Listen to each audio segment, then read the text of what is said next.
이제 추석 다음 주잖아요, 연휴가. 이번 주잖아요, 이번 주. 그런데 미리 벌초하시는 분들 많으실 텐데 세상에 이런 안타까운 일이 벌어졌습니다. 하재근 평론가님.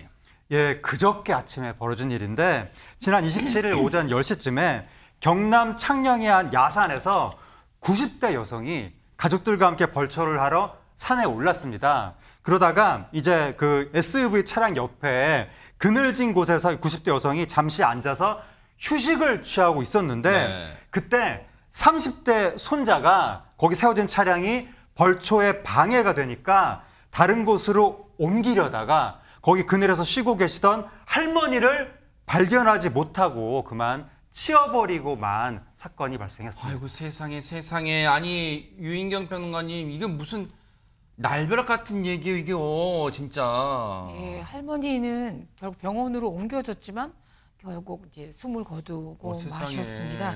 90세 연세에도 사실 그 묘소가 있는 산까지 올라가시는 것만도 굉장히 경이로운데 아마 지쳐서 좀 쉬고 있었던 것 같습니다. 당시 시간이 아침 10시여서요.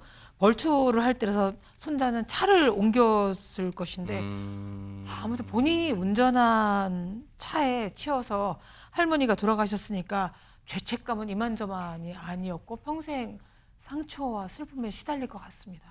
아니 그런 경우 있어요. 최지봉 교수님 네. 벌초하러 가다 보면 진짜로 이 공간이 넓지 않으니까 이제 차량 타고 이제 아마 산소가 높은 중턱에 있었으니까 차로 이동했겠죠. 이제 미뤄 짐작컨대. 근데 어쨌든 벌초하는 공간이 좁으니까 차를 옮기려다가 세상에 저런 일이 벌어졌나 봐요. 그게 이제 고의가 아니잖아요. 이거는 정말 큰 실수고 본인 입장에서도 얼마나 저는 가슴이 아플 거라는 생각. 본인이 죄책감이 얼마나 크겠습니까? 할머니가 어쨌든 맞아요. 이렇게 그렇게 되니까 저 30대 손자 입장에서도 평생 저게 트라우마가 될 맞아요, 거예요. 세상에. 근데 저는 이렇게 생각합니다. 안타까운 일이지만 저 손자가 그 트라우마에서 빨리 벗어났으면 할머니는 네. 그 손자를 미워하지 않을 거라고 저는 아이고, 생각해요. 그래서 세상에. 정말 안타까운 일이지만 손자가 더 이상 그런 트라우마에 갇히지 않았으면 좋겠습니다.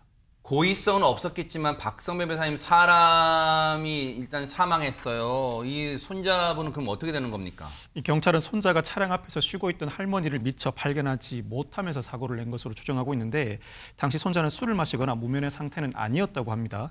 경찰은 일단 손자를 교통사고 처리 특례법 위반 치사 혐의로 입건해서 정확한 사고 경위를 조사할 계획인데 이 손자는 특별한 사정이 없는 한 과실이 인정될 가능성이 높아서 교통사고 처리 특례법 위반 치사 혐의도 인정될 가능성이 상당히 높습니다. 다만 12대 중과실에 해당하지 않고 유족들이 처벌 불원 의사를 비칠 가능성이 상당히 높아서 집행유예 이하의 처벌에 그칠 것으로 전망됩니다. 그래요. 너무너무 안타까운 일이 벌어졌습니다.